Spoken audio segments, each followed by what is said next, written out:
평화의 기도는 성 프란치스코가 지은 기도로 알려진 시입니다. 이 기도문은 찬양으로 불려지기도 했는데요. 기도문의 내용은 다음과 같습니다. 한번 들어보십시오. 주님, 저를 평화의 도구로 써 주소서. 미움이 있는 곳에 사랑을, 다툼이 있는 곳에 용서를, 분열이 있는 곳에 일치를, 의혹이 있는 곳에 신앙을, 그릇됨이 있는 곳에 진리를, 절망이 있는 곳에 희망을, 어둠이 있는 곳에 빛을, 슬픔이 있는 곳에 기쁨을 가져오는 자 되게 하소서. 위로받기보다는 위로하며, 이해받기보다는 이해하며, 사랑받기보다는 사랑하게 하여 주소서. 우리는 줌으로써 받고 용서함으로써 용서받으며, 자기를 버리고 죽음으로써 영생을 얻기 때문입니다. 그런데 이 기도문과는 달리 우리는 위로하기보다는 위로받기를 원합니다. 이해하기보다는 남이 나를 이해해 주기를 원합니다. 사랑하기보다는 사랑받기를 원하지요. 그럼에도 불구하고 여러분, 그리스도인은 위로받기보다는 위로하고, 이해받기보다는 이해하고, 사랑받기보다는 사랑해야 하는 이유는 무엇일까요? 그것은 바로 예수님께서 그런 삶을 사셨기 때문입니다.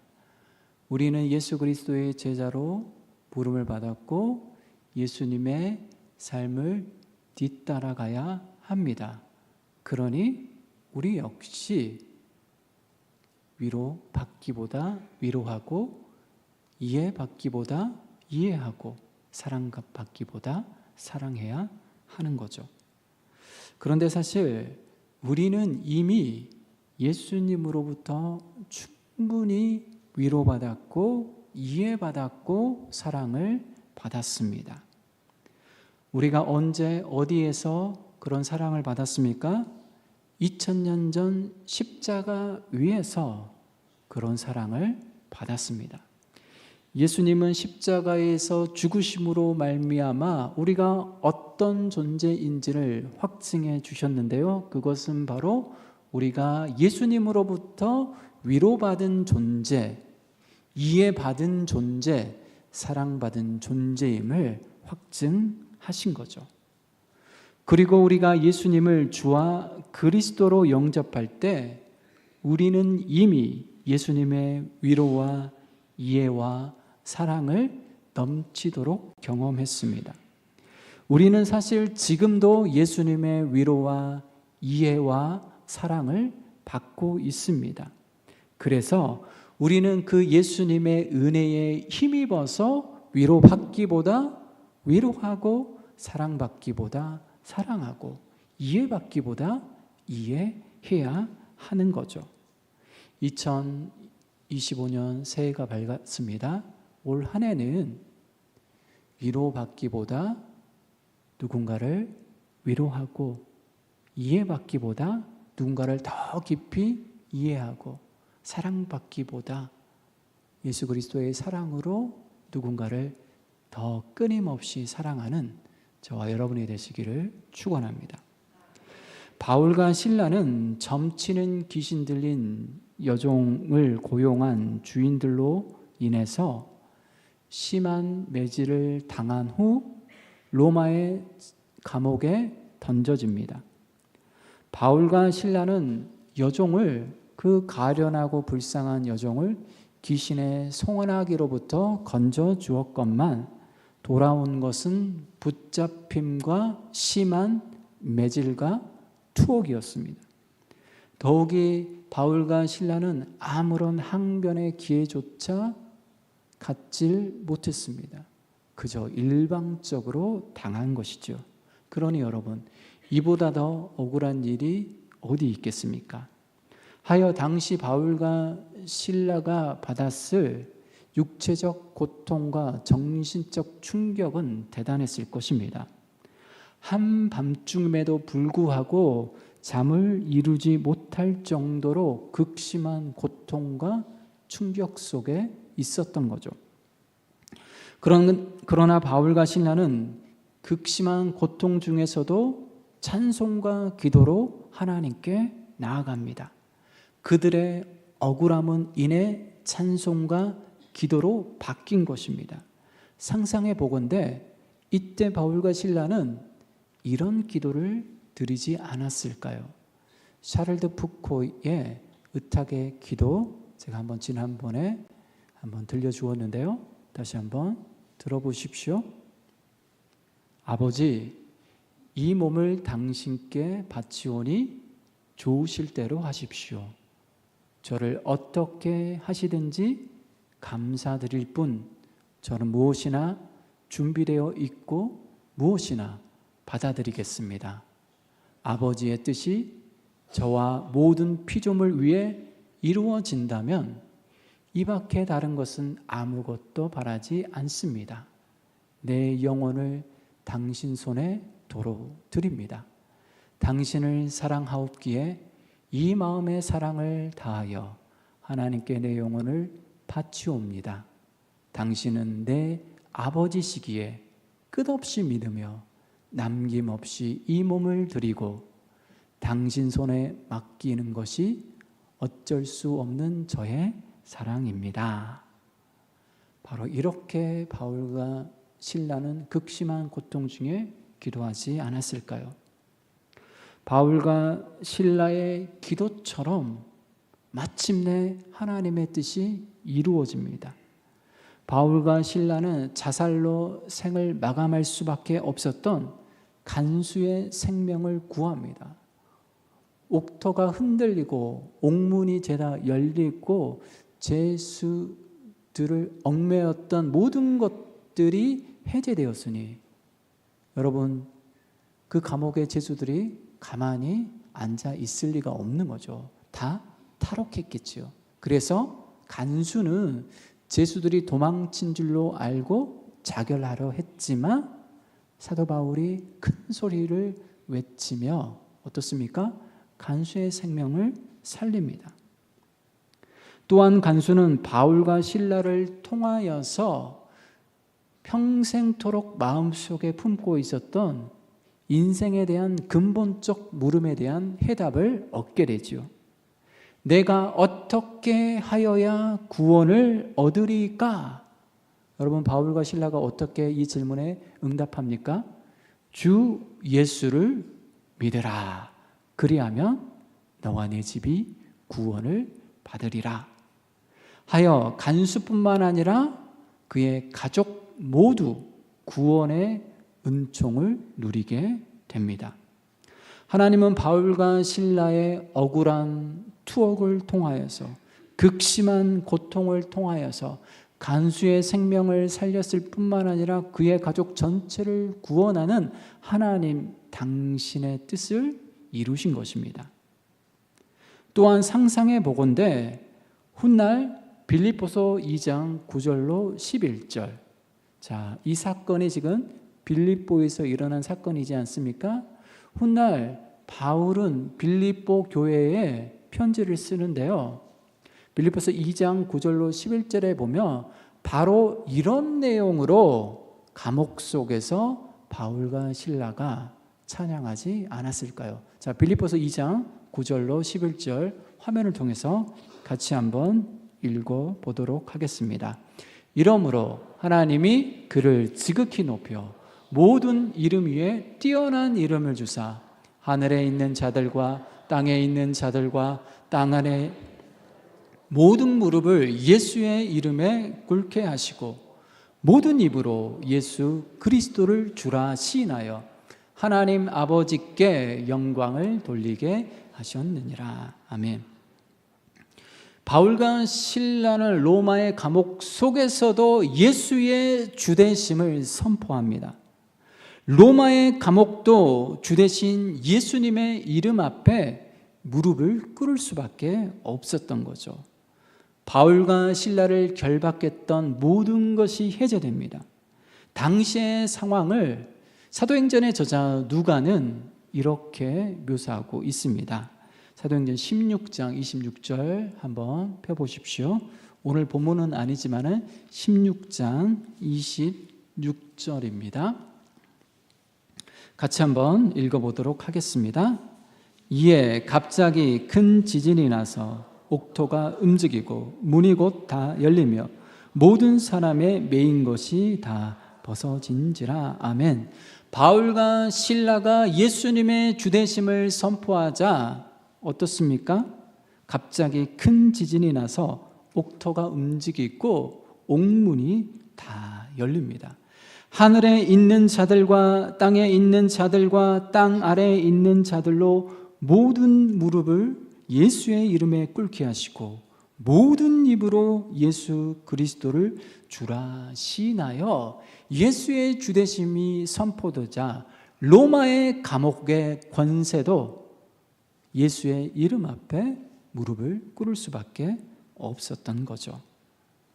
또한 그들을 결박했던 착고마저 해제됩니다. 주 예수의 권세가 로마 감옥의 권세를 공권력을 압도한 것입니다. 이렇듯 바울과 실라는 심한 매질과 억울한 투옥이라는 고난과 시련을 당했지만 찬송과 기도를 통하여서 놀라운 하나님의 역사를 목도합니다. 하나님의 뜻이 어떻게 이루어졌는지 생생하게 경험한 것입니다. 그렇게 보면 바울과 실라는 로마의 차가운 감옥 속에서도 하나님의 위로를 경험한 것입니다. 비록 극심한 고통으로 내몰렸지만 그것을 통하여서 하나님의 놀라운 구원 역사가 펼쳐졌으니 여러분, 이보다 더 큰 위로가 어디에 있겠습니까? 로마의 차가운 감옥 속에서도 함께 하시는 주님을 목도했으니 이보다 더 큰 위로를 어디에서 맛볼 수 있었겠습니까? 자신과 함께 하셨던 하나님, 자신들의 기도와 찬송 소리에 응답하셨던 하나님, 그 하나님으로 인해서 넘치도록 큰 위로를 누렸을 것입니다. 오늘 본문 속에서도 여러분, 바울과 실라는 참된 하나님의 위로를 경험하고 있습니다. 오늘 본문은 여러분, 간수와 그의 가족들이 바울과 실라를 통하여서 구원을 받습니다. 세례를 받습니다. 그 이후에 어떤 상황이 펼쳐지는지 우리에게 설명해 주고 있는데요. 자, 35절, 36절 말씀 보십시오. 사도행전 16장 35절, 36절 같이 한번 읽어보도록 하겠습니다. 나리샘의 상관들이 부하를 보내어 이 사람들을 놓으라 하니 간수가 그 말대로 바울에게 말하되 상관들이 사람을 보내어 너희를 놓으라 하였으니 이제는 나가서 평안히 가라 하거늘. 아멘. 자, 우리는 지금까지 한밤중에 일어난 사건을 살펴보았습니다. 그러니까 요종을 고용했던 주인들이 바울과 실라를 고발합니다. 고발하자마자 붙잡히게 되고 붙잡힌 이후 옷이 벗겨진 채 심한 매질을 당합니다. 그리고 그 상태로 로마의 감옥에 던져집니다. 그 쓰라린 고통 속에서 바울과 실라는 잠 못 이루는 밤을 보내게 되는 거죠. 그들은 한밤중 극심한 고통 중에서도 찬송과 기도로 하나님 앞에 나아갔고 하나님의 놀라운 권능의 역사를 맛보게 됩니다. 이게 다 한밤중에 일어난 사건이죠. 다음 날 날이 새자 상관들은 바울과 실라를 석방할 것을 명합니다. 심한 매질 그리고 하룻밤 구금 정도로 충분하다고 판단한 것 같습니다. 그러니까 여종의 주인들이 고발했고 고소했지만 이 정도 형벌을 받았으면 충분하다 생각하고 날이 새자마자 로마의 상관들이 바울과 실라를 풀어준 것입니다. 간수는 생명의 은인인 바울과 실라에게 기쁜 마음으로 이제는 나가서 평안히 가라며 석방 소식을 알립니다. 그러나 바울은 자신에게 가해진 부당한 형벌에 대해 상관들의 사과를 받아낼 심산으로 순순히 석방되려 하지 않습니다. 본문 37절 말씀 보십시오. 37절 계속해서 같이 한번 읽겠습니다. 바울이 이르되 로마 사람인 우리를 죄도 정하지 아니하고 공중 앞에서 때리고 옥에 가두었다가 이제는 가만히 내보내고자 하느냐? 아니라 그들이 친히 와서 우리를 데리고 나가야 하리라 한대. 아멘. 자, 바울과 실라는 자신들이 로마의 시민권자라고 밝히며 그들의 불법 행위, 로마 상관들, 그러니까 자기들에게 형벌을 가했던, 유죄 선고했던 이 상관들의 불법 행위를 고발합니다. 당시 로마법에 따르면 로마 시민은 십자가형이나 채찍질 같은 모욕적 형벌을 받지 않을 고난이 있었던 거죠. 그러니까 여러분, 십자가 형벌 여러분 얼마나 수치스럽습니까? 모욕적입니까? 채찍질도 마찬가지죠. 옷을 벗긴 채 어떻습니까? 쓰러질 때까지 매질납니다. 거의 짐승처럼 다루는 거죠. 그러니까 로마 시민권자의 존엄과 위엄을 생각할 때 그런 모욕적인 형벌을 로마 시민에게는 내릴 수 없다라고 그렇게 법적으로 규정한 것입니다. 또한 정식 재판을 거쳐 명백히 죄가 드러나지 않으면 로마 시민에게 형벌을 내릴 수가 없었습니다. 설령 명백히 죄가 밝혀졌다고 해도 로마 시민은 로마 황제에게 상소할 수 있는 권한이 있었습니다. 우리가 나중에 살펴보겠지만은 바울이 바로 로마 시민권자였기 때문에 어떻습니까? 로마 황제 가이사에게 항소합니다. 그래서 바울이 어디에 갑니까? 로마로 가게 되고 로마로 가서 복음을 전하게 되는 거죠. 그러니까 바울은 미결수의 신분으로 로마로 가게 됐고 바로 그 로마에서 하나님의 복음을 증거하는 하나님의 놀라운 또 구원 역사가 펼쳐지게 되는 거죠. 자, 그러니 생각해 보십시오. 정식 재판 절차를 거치지 않았습니다. 그리고 유죄 선고를 했습니다. 또한 공개적으로 어떻게 했습니까? 매질을 가했습니다. 그리고 로마 감옥에 던졌습니다. 상관들은 분명 불법을 자행한 것입니다. 물론 여러분, 이 상관들이 바울과 실라가 로마 시민이라고 생각하지 못했겠죠. 뒤늦게 바울과 실라가 로마 시민이라는 것을 확인하자 이 상관들이 여러분 어떻게 반응합니까? 38절, 39절 말씀 보십시오. 38절, 39절 계속해서 읽겠습니다. 부하들이 이 말을 상관들에게 보고하니 그들이 로마 사람이라 하는 말을 듣고 두려워하여 와서 고나여 데리고 나가 그 성에서 떠나기를 정하니. 아멘. 자, 로마 시민권자임을 확인한 상관들의 첫 번째 반응이 무엇입니까? 두려움이었습니다. 로마 시민을 함부로 다루었으니 처벌을 피할 수 없습니다. 그러니 두려워할 수밖에 없는 거죠. 자, 이어지는 상관들의 행동을 보십시오. 39절 말씀 보십시오. 와서 고나여 데리고 나가 떠나기를 정하니 라고 되어 있습니다. 자, 원문의 뉘앙스를 살리자면 상관들은 고자세가 아니라 저자세로 쩔쩔매며 바울과 실라에게 떠나줄 것을 간곡히 부탁합니다. 아무래도 이 일을 조용히 그리고 빨리 마무리 짓고 싶었던 거죠. 원문의 뉘앙스를 좀 더 살려보면 한두 번 간청한 게 아니라 계속해서 바울과 실라에게 부탁하며 간청하며 떠나줄 것을 요청한 것입니다. 자, 표준 세번역은 39절을 이렇게 옮기고 있습니다. 한번 들어보십시오. 그래서 치안관들은, 상관들이죠. 치안관들은 가서 그들을 위로하고 데리고 나가서 그 도시에 떠나달라고 청하였다라고 옮기고 있습니다.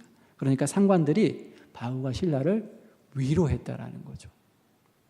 자, 공동번역은 이렇게 옮기고 있습니다. 들어보십시오. 두 사람에게 가서 사과를 하였다. 그리고 밖으로 데리고 나가 그 도시에서 떠나달라고 간청하였다. 자, 그러니까 이걸 다 종합해 보면 어떻습니까? 상관들은 바울과 실라에게 정식으로 사과하며 위로하는 말로 거듭 설득하여 친히 데리고 나가서 떠나 줄 것을 간곡히 요청한 것입니다. NIV 영어 성경에 보면 데리고 나가 이 부분을 에스코트라는 단어를 사용합니다. 마치 상관들은 바울과 실라의 경호원처럼 에스코트하면서 자신들이 직접 바울과 실라를 모시고 데리고 나갔다는 뜻입니다. 여러분, 앞서 사도행전 16장 22절에 보면은 이 상관들이 뭐라고 명합니까? 옷을 찢어 벗기고 매로 치라, 추상 같은 명령을 내리죠. 고소하자마자 아무것도 묻지도 않고 따지지도 않고 항변의 기회조차, 변론의 기회조차 주지 않고 그냥 바로 그 현장에서 옷을 찢어 벗기고 매로 치라라고 명하지 않습니까? 지금의 모습과 16장 22절의 모습과는 너무나도 대조적인 모습이죠. 마침내 바울과 실라는 상관들의 에스코트를 받으며 옥에서 나옵니다. 그리고 이후 바울과 실라의 행보에 대해서 본문 40절 말씀이 다음과 같이 밝혀주고 있습니다. 자, 40절 말씀 보십시오. 40절 같이 한번 읽겠습니다. 두 사람이 옥에서 나와 루디아의 집에 들어가서 형제들을 만나보고 위로하고 가니라. 아멘. 자, 옥에서 나온 바울과 실라는 곧장 어디로 향합니까? 루디아의 집을 향합니다. 루디아의 집에 누가 모여 있을까요?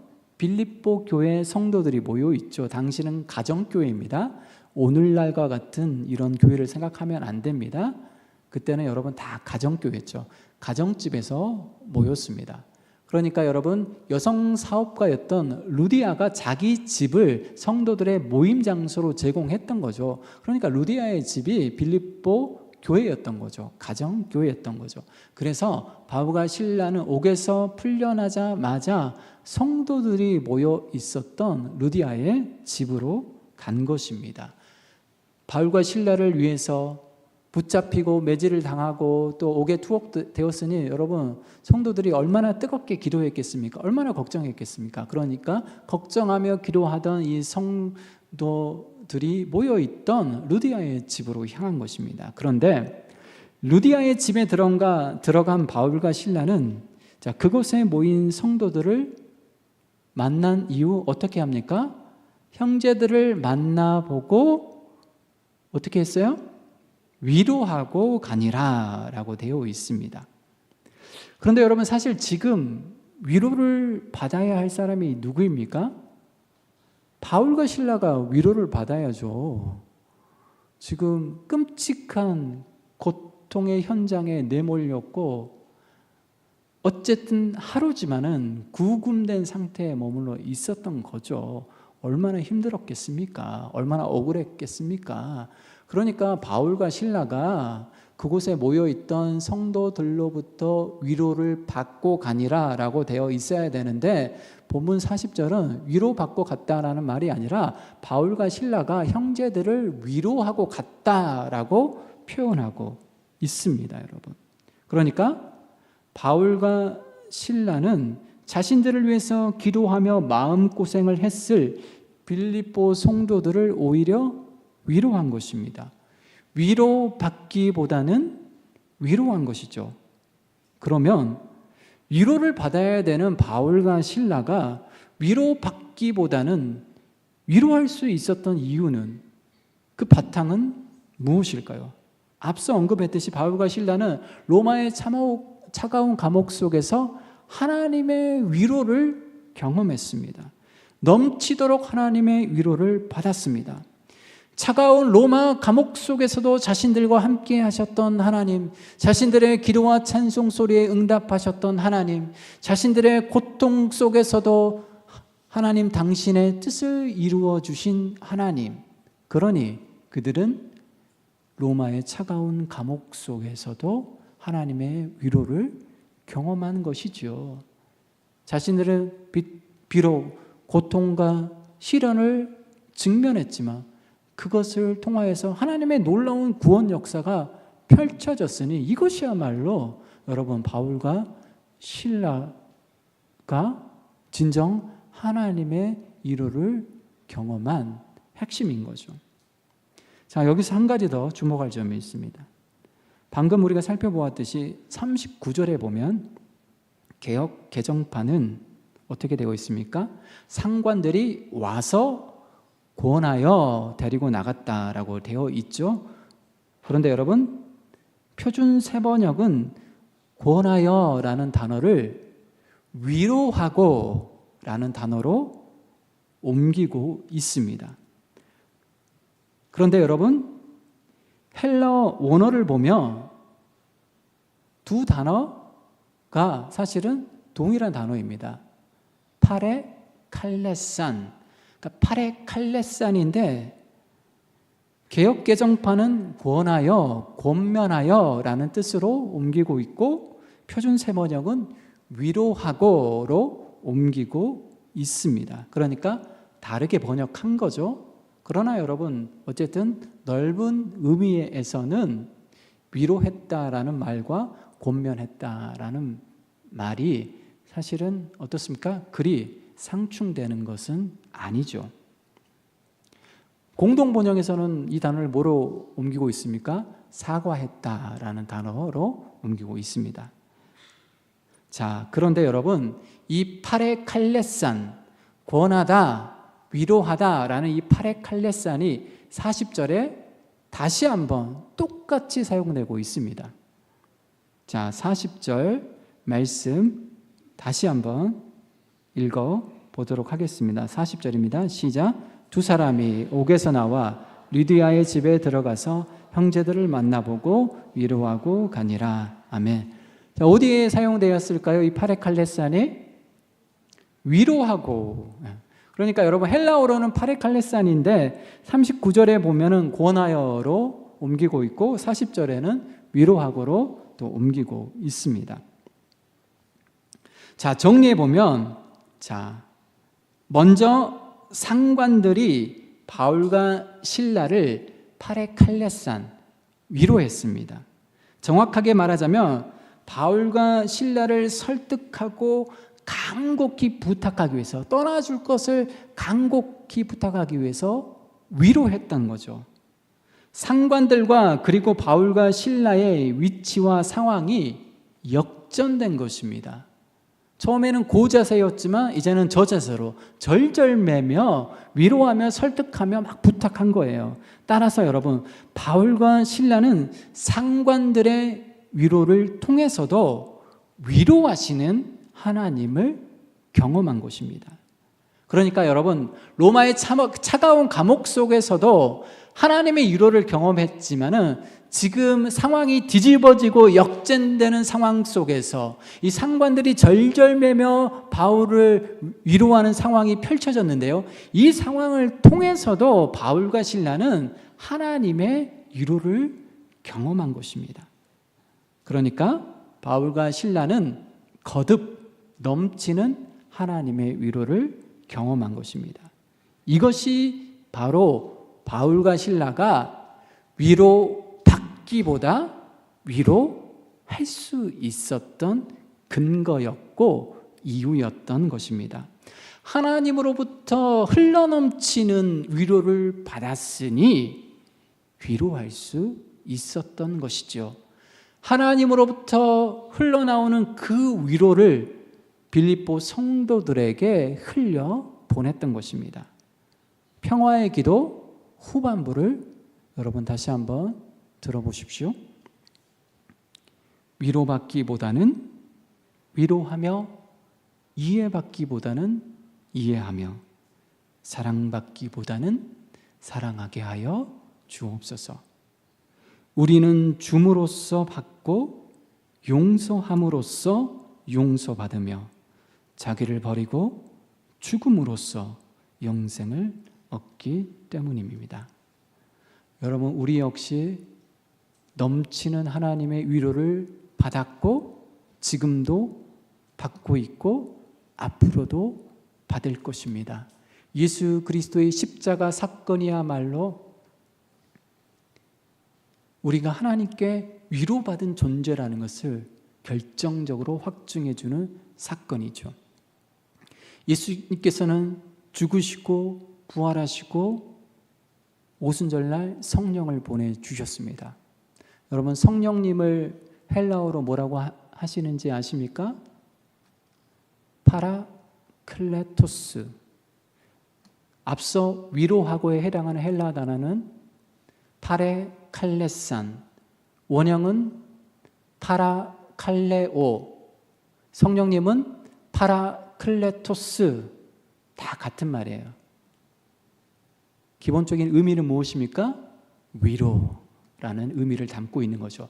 그러니 여러분, 성령님이 우리 안에 계시고 우리 곁에 계시는데 무엇을 하고 계실까요? 우리를 위로하고 있는 거죠, 여러분. 우리 안에서 우리를 위로하고 있고 우리 곁에서 우리를 위로하고 있는 분이시죠. 파라, 곁에, 칼레오, 부르다, 파라클레토스, 우리 곁에 부르심을 받은 분이 성령님이신데 왜 우리 곁에 있도록 부르심을 받았을까요? 우리를 위로하라고. 우리는 연약한 존재이고 쉽게 상처받는 존재이니까 어떻습니까? 위로가 필요한 거죠. 그래서 성령님을 보내주셨고 파라클레토스 성령 하나님께서는 늘 끊임없이 우리 안에서 우리 곁에서 우리를 위로하고 있는 거죠. 그분의 넘치는 위로가 날마다 끊임없이 줄기차게 우리에게 부어지고 있습니다. 그러니 위로받기보다는 우리도 위로하고 이해받기보다는 오히려 이해하고 사랑받기보다는 더 사랑하는 저와 여러분이 되시기를 축원합니다. 기도하겠습니다. 주님, 2025년 한 해 위로받기보다는 위로하며 이해받기보다는 이해하며 사랑받기보다는 사랑하게 하여 주옵소서. 거룩하신 예수님의 이름으로 기도드리옵나이다. 아멘.